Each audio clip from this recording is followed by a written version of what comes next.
রহমানির রহিম। প্রিয় কক্সবাজারবাসী, আসসালামু আলাইকুম। জাতীয় নাগরিক পার্টি দেশ গড়তে জুলাই পদযাত্রায় পৌঁছে গিয়েছে কক্সবাজারের সমুদ্রের পাড়ে। প্রিয় সংগ্রামী বন্ধুগণ, জাতীয় নাগরিক পার্টি ঘোষণা দিয়েছিল হিমালয় থেকে বঙ্গোপসাগর হবে বাংলাদেশের জনগণের। বঙ্গোপসাগরের থেকে যেই সভ্যতা তৈরি হয়েছিল, আপনারা সেই সভ্যতার উত্তরাধিকার। সমুদ্রের সাথে লড়াই করে আপনাদের জীবন চলে আমরা জানি। সংগ্রাম এবং সাহসিকতার অপর নাম কক্সবাজার।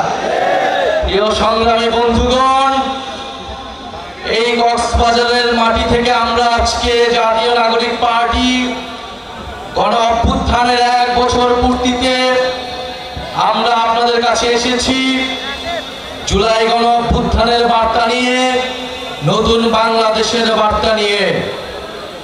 আমরা জানি কক্সবাজারের পর্যটন শিল্পের জন্য কক্সবাজার বিখ্যাত, কিন্তু এই পর্যটন শিল্পকে আমরা যথাযথ মর্যাদা দিতে পারি নাই। আমরা কক্সবাজারের মানুষকে সাথে নিয়ে এই পর্যটন শিল্প গড়ে তুলতে পারি নাই। পর্যটন শিল্পের নামে এখানে লুটপাট উচ্ছেদ হয়েছে।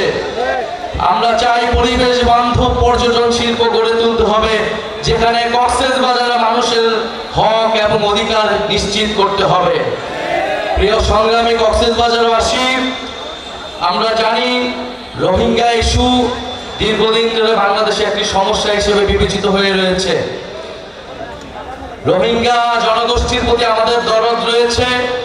তাদেরকে অধিকারহীন করে, রাষ্ট্রহীন করে রাখা হয়েছে, কিন্তু তার সমাধান এটা না যে বছরের পর বছর বাংলাদেশ তাদের দায়িত্ব নেবে।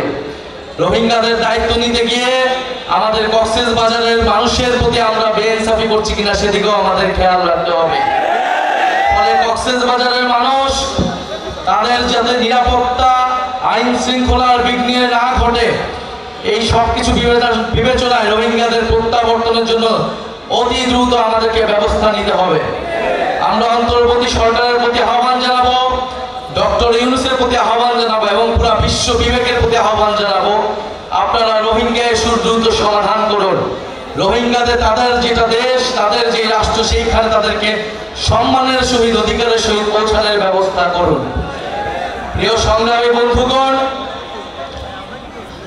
আমরা জানি কক্সবাজার গত ফ্যাসিস্ট আমলে সন্ত্রাসের অভয়ারণ্য হয়ে গিয়েছিল, মাদকের অভয়ারণ্য হয়ে গিয়েছিল। আমরা বিভিন্ন জায়গায়, নারায়ণগঞ্জে যেমন গডফাদার ছিল, কক্সবাজারও গডফাদার ছিল। শেখ হাসিনার গডফাদার, তার আন্ডারে এরকম ছোট ছোট গডফাদার পুরো বাংলাদেশ জুড়ে ছিল। আমরা সেই গডফাদার তন্ত্র ব্যবস্থার বিলোপ ঘটিয়েছি। আমরা নতুন কোন গডফাদারের আবির্ভাব হতে দিব না।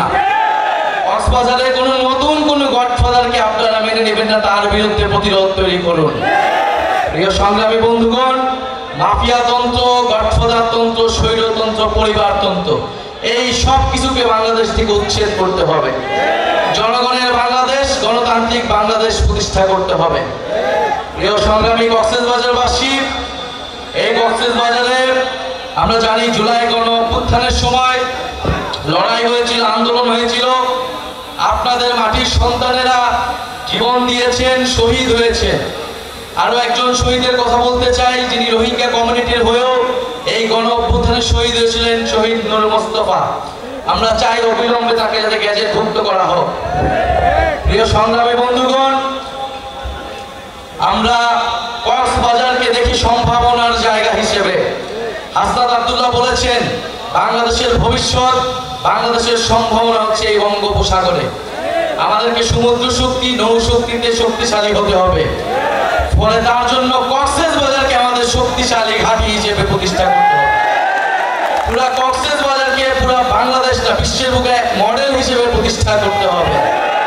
আমরা সেই কক্সবাজার দেখতে চাই। প্রিয় বন্ধুগণ, জাতীয় নাগরিক পার্টি আপনাদের সেই নতুন, সেই কক্সবাজারের জন্য, সেই সম্ভাবনাময় কক্সবাজার প্রতিষ্ঠার জন্য লড়াই করবে, কাজ করবে। আমরা একটা নতুন বাংলাদেশ, নতুন কক্সবাজার আপনাদেরকে উপহার উপহার দিতে চাই এবং সেজন্য আপনাদেরকে আমাদের সাথে থাকার আমরা আহ্বান জানাই। কক্সবাজারবাসী আমাদের সাথে থাকবে, জাতীয় নাগরিক পার্টির সাথে থাকবে। আমি জানি আপনারা থাকবেন, যেরকমটা গণ অভ্যুত্থানের মধ্যে ছিলেন। পরিশেষে আরেকটা কথা বলতে চাই, কক্সবাজারের জনগণ, পুরো বাংলাদেশের জনগণ সংস্কারের জন্য অপেক্ষা করছে। আমরা বলেছি জুলাই মাসের মধ্যে জুলাই ঘোষণাপত্র এবং জুলাই সনদ হতে হবে। কে পিআর বুঝে কে পিআর বুঝে না, এর জন্য সংস্কার আটকে থাকবে না। আমরা জানি জনগণ সংস্কার বুঝে, জনগণ সংস্কার চায়। ফলে অবশ্যই উচ্চ কক্ষে পিআর হতে হবে। নির্বাচন কমিশন, দুদক সহ গুরুত্বপূর্ণ রাষ্ট্রীয় প্রতিষ্ঠানে নিরপেক্ষভাবে নিয়োগের জন্য কমিটি, সাংবিধানিক কমিটি তৈরি করতে হবে। এই দুইটা সংস্কার প্রস্তাবনা ঐক্যমত হলেই জুলাই সনদটি তৈরি হয়ে যায়।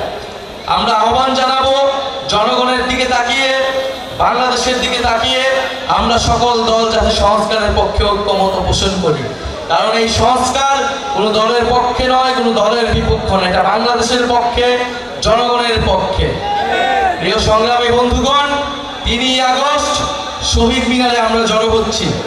আপনাদের কক্সবাজারের রূপরেখা আমরা দিব, কেমন কক্সবাজার আমরা চাই, কেমন বাংলাদেশ আমরা চাই। আর জুলাই ঘোষণাপত্র, জুলাই সনদ আমরা অবশ্যই আদায় করে ছাড়বো ইনশাআল্লাহ। বক্তব্য শেষে আমরা এই চট্টগ্রাম বিভাগের আমাদের যে প্রথম শহীদ ওয়াসিম, আপনাদের সন্তান, তাকে শ্রদ্ধার সাথে স্মরণ করি। আমরা তার নামে স্লোগান দিয়ে আজকের সমাবেশ আমরা সমাপ্ত ঘোষণা করব। আবু সাঈদ মুগ্ধ, ওয়াসিম সাঈদ মুগ্ধ, শহীদ ওয়াসিম